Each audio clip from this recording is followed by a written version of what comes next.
ষষ্ঠ শ্রেণীর প্রিয় ছাত্রছাত্রীদের সহজ সমাধান টিউটোরিয়ালে স্বাগত জানাই। আজ আমি তোমাদের রায় মার্টিনের প্রশ্নবিচিত্রা থেকে পরিবেশ ও বিজ্ঞান বিষয়ে 1 নম্বর স্কুলের প্রশ্নগুলির সহজ সমাধান করে দিচ্ছি। তোমরা দেখে নাও 1 নম্বর স্কুলটি দেখো আরামবাগ গার্লস হাই স্কুল। প্রথম প্রশ্নটি দেখে নাও, প্রদত্ত কোন গ্যাসটি নিজে জ্বলে না কিন্তু অন্যকে জ্বলতে সাহায্য করে? উত্তর হয়ে যাবে অক্সিজেন।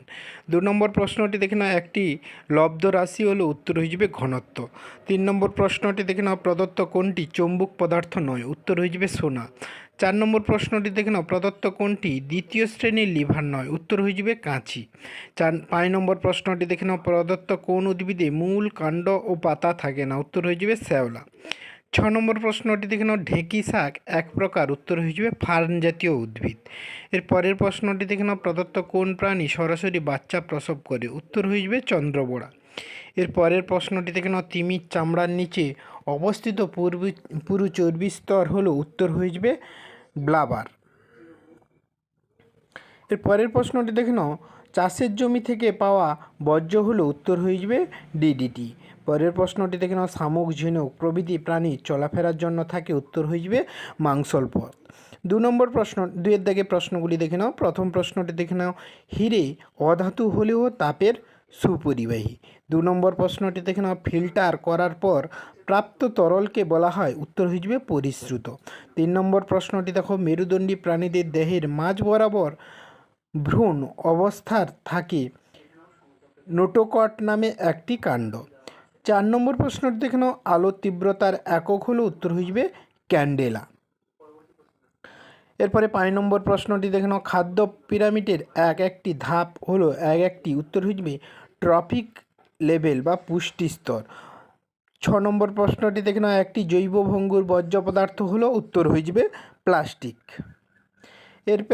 এরপরেই আছে তখন ঠিক ভুল নির্বাচন করো। প্রথম প্রশ্নটি দেখে নাও, ভূমি ও নততলের মাঝে কোণ যত ছোট হবে নততলের সুবিধা তত বেশি হবে? কথাটি সত্য। 2 নম্বর প্রশ্নটি দেখে নাও, সোডিয়ামের চিহ্ন হলো কে? কথাটি ভুল, কারণ Na।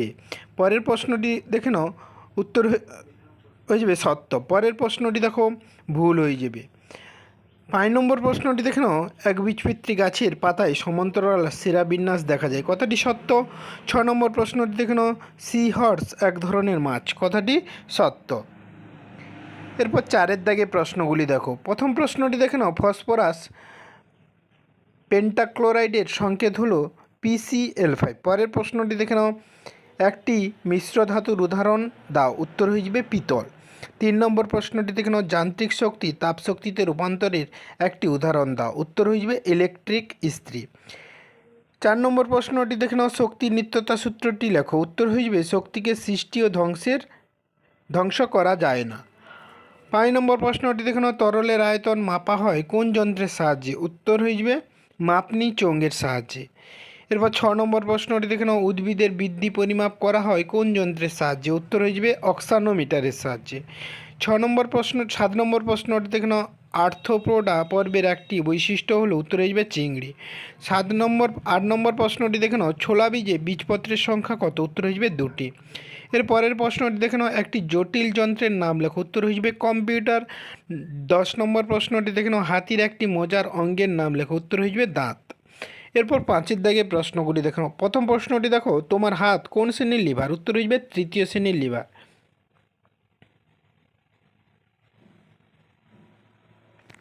তারপরেই আছে দেখো, এর আলম্ব কোথায় থাকে? উত্তর হয়ে যাবে ধারে থাকে। পরের প্রশ্নটি দেখো, জন এরি ফ্লেবা ও কার্ল ফন ফ্রিস যে প্রাণীদের নিয়ে কাজ করেছেন তাদের নাম লেখো? উত্তর হয়ে যাবে শুঁয়োপোকা ও মৌমাছি।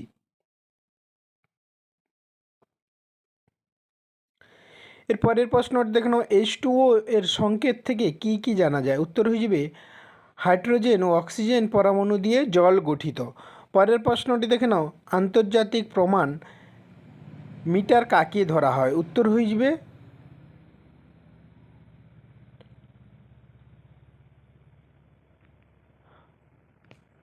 আন্তর্জাতিক প্রমাণ মিটার কাকে ধরা হয়? প্রশ্নটির উত্তর তোমরা টেক্সট বুক থেকে দেখে নেবে। পরের প্রশ্নটি দেখো, সবুজ উদ্ভিদ হয়ে যাবে ফড়িং, ব্যাঙ, তারপরে হয়ে যাবে সাপ, তারপরে হয়ে যাবে ময়ূর।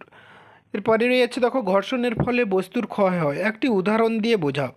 উত্তর হয়ে যাবে করাত দিয়ে গাছ কাটা। এরপরেই আছে দেখো প্রদত্ত প্রাণীগুলির মধ্যে থেকে মেরুদণ্ডী ও অমেরুদণ্ডী প্রাণীগুলিকে পৃথক করে লেখো। উত্তর হয়ে যাবে ব্যাঙ, পক্ষী মেরুদণ্ডী, তারা মাছ, চিংড়ি অমেরুদণ্ডী। তারপরেই আছে দেখো ধান, ভুট্টা একবীজপত্রী, কুমড়ো, চিনেবাদাম উত্তর হয়ে যাবে দ্বিবীজপত্রী। এর পরের প্রশ্নটি দেখো, তুমি কিভাবে তোমার চারপাশে যে কোনো একটি বর্জ্য পদার্থে আবার কাজে লাগাতে পারবে। উত্তর হয়ে যাবে গোবরকে ফুল গাছে সার হিসেবে ব্যবহার করি। পরের প্রশ্নটি দেখে নাও, মশার জীবনচক্রের দশাগুলির নাম লেখো। উত্তর হয়ে যাবে ডিম, লার্ভা, পিউপা, পূর্ণাঙ্গ। এর পরের প্রশ্নটি দেখে নাও, পাথুরে চুন কী কী মৌলের পরমাণু দিয়ে তৈরি। উত্তর হয়ে যাবে ক্যালসিয়াম ও অক্সিজেন। এরপরে ছয়ের দাগে প্রশ্নগুলি দেখো। ছয়ের দাগে প্রশ্নটি দেখো, জল সমেত বালতির ওপরে তুলতে তার মধ্যে কী জাতীয় শক্তি যোগান হয়। উত্তর হয়ে যাবে স্থিতি শক্তি। তোমরা দুয়ের দাগে প্রশ্নটি দেখে নাও, উইদের খাবার কি। উত্তর হয়ে যাবে সেলুলোজ। এরা এই খাবার কিভাবে হজম করে। টেক্সট বুকে 186 নম্বর পেজটি দেখে নেবে। তার পরের প্রশ্নটি দেখে নাও, বর্জ্য ব্যবহারের ক্ষেত্রে 4R পদ্ধতি কি। উত্তর হয়ে যাবে রেডিউস, রিসাইকেল অ্যান্ড রিফিউজ। পরের প্রশ্নটি দেখে নাও, স্বাস্থ্যকেন্দ্র থেকে পাওয়া যায় একটি বর্জ্যের নাম লেখো। উত্তর হয়ে যাবে রক্ত মাখানো তুলো, ভাঙা চুড়ি। এর পরের প্রশ্নটি দেখে নাও, ধাতু অধাতুর মধ্যে 3টি পার্থক্য লেখো। ধাতু দৃঢ়, শক্ত ও ভারী হয়। অধাতু ভঙ্গুর, হালকা ও নমনীয় হয়। যে সকল প্রশ্নগুলির উত্তর বাকি থাকলো আমি পার্ট 2 ভিডিওতে দিয়ে দেবো, তোমরা ওই পার্ট 2 ভিডিও দেখে নেবে। আর যারা আগের ভিডিওগুলি দেখোনি প্লে লিস্টে গিয়ে আগের ভিডিওগুলি দেখে নাও।